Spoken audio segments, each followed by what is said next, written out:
Well, according to a new report from the Agriculture Department, 14.3% of American households, 49 million people, suffer from something called food insecurity. Now, most of the people they're talking about can afford to eat. These are not necessarily people on food stamps. They're just not happy with the quality of the food they are getting. They're not hungry, they're picky, and we're paying for it. James Bovard, author of Attention Deficit Democracy, is following this for us, and he is here now. This is pretty wild, Jim. As essentially, the government is trying to get inside the head of people and talk about what they're worried about or concerned about. Well, this is a typical federal survey. First of all, it's sad because it's been over 40 years since President Nixon declared war on hunger. There are hungry Americans out there. There are tragic stories. But the USDA, Agriculture Department, has never bothered to come up with a good measure to actually gauge how many hungry people there are. Instead, the USDA relies on something called food security, which is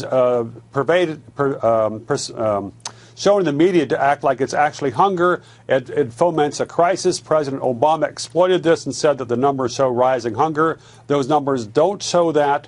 But this is typical bureaucratic demagoguery to sanctify an ever-growing welfare state. The incredible thing about this is finally the number of food stamp recipients or recipients of these EBT cards is going down a little bit, partly because the economy is getting better, partly because we have more workfare programs that are changing the quality of welfare. But just as food stamp usage is going down a bit, we have this new category, food insecurity, which is a problem that the government has created. And we know eventually when they create a problem, they create a solution that costs billions of dollars, creates new bureaucracies, and we all end up with a lot more public servants. Well, and part of the trouble here is you have this federal survey, which even the feds admit is not that reliable, and it's used to sanctify increased federal spending for food aid.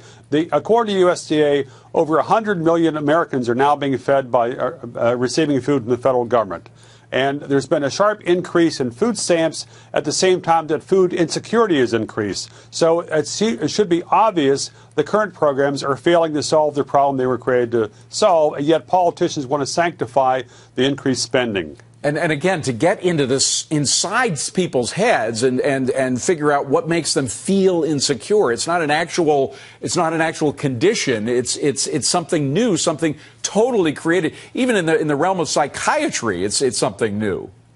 Well, and this is something the National Academy of Science came out with a report in 2006 that said that USDA should develop a real measure for actual hunger. USDA has not done a darn thing to satisfy that recommendation from the Academy of Science. Well, and Jim, forgive me for interrupting, but this gets to the point. We have two things. We have safety net, which is something that you referred to. There are some people who deserve help from their neighbors because they're through no fault of their own. They're sick or they're in need of food, really desperately in need of food. But then there is the nanny state, and that dividing line between the safety net and the nanny state is a very tenuous thing, is it not? This seems to be an idea where the safety net has become the nanny state gone wild, gone berserk. Well, and there's a moral hazard here because with the way that food stamps works, it's basically government giving people a blank check to buy whatever food that they want. And that's part of the reason that you've had a huge surge in obesity among lower income groups. It's not the only reason, but congressmen don't have the courage to face this issue directly. And USDA has fought efforts by like Mayor Bloomberg to target food stamps so it wasn't paying for soda drinks and junk food. So since we now have this official problem, and this is the Department of Agriculture, they have come out with this as an official problem. When do you think we will see an official solution, meaning the creation of a new bureaucracy, a new Department of Insecurity, if you will? Well, I mean, this will probably be used to try to justify other surveys, other programs, more assistance, targeted assistance. But there's a fundamental question. The number of Americans receiving free food from the government has multiplied at the same time that the Americans' diets has not improved, in many cases has worsened. The current approach has failed, and we can see it in a lot of the health stats out there in America. James Bovard, great to see you, Jim. Thank you very much for coming in. on. Appreciate it.